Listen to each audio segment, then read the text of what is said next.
बुद्ध प्रदोष व्रत कथा। व्रत का महत्व। प्रदोष व्रत भगवान शिव और माता पार्वती की कृपा प्राप्त करने हेतु रखा जाता है।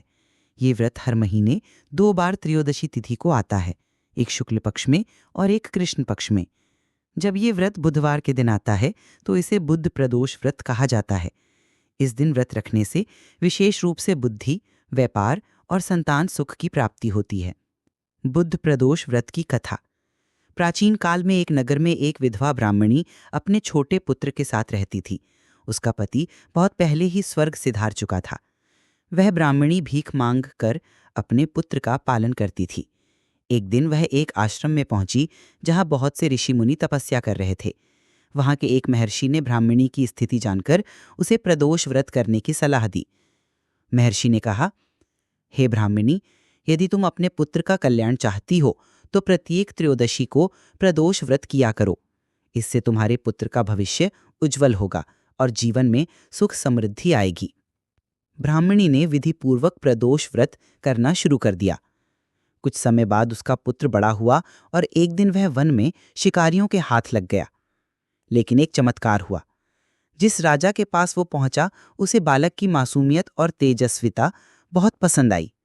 राजा ने उसे अपना दत्तक पुत्र बना लिया और राजमहल में रख लिया। समय बीतते के साथ साथ वह बालक एक योग्य और पराक्रमी राजा बन गया। अपनी माता को खोजकर उसने राजमहल में लाकर उन्हें सम्मान दिया। ये सब प्रदोष व्रत के प्रभाव से ही संभव हुआ। व्रत विधि। व्रती को प्रातः स्नान कर संकल्प लेना चाहिए। दिन भर उपवास रखें, फलाहार या निर्जल। संध्या के समय भगवान शिव की पूजा करें।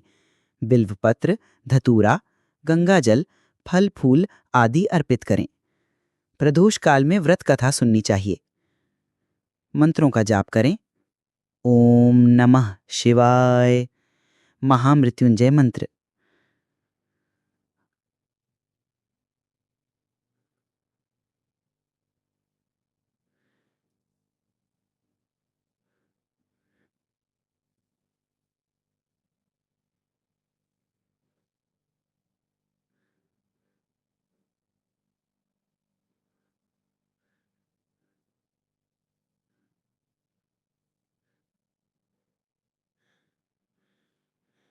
आरती कर प्रसाद वितरित करें। व्रत का फल। बुद्ध प्रदोष व्रत से बुद्धि, संतान, स्वास्थ्य, व्यापार और जीवन में शांति मिलती है। विवाह में आ रही बाधा दूर होती है। शनि, राहु और बुध ग्रहों की शांति होती है।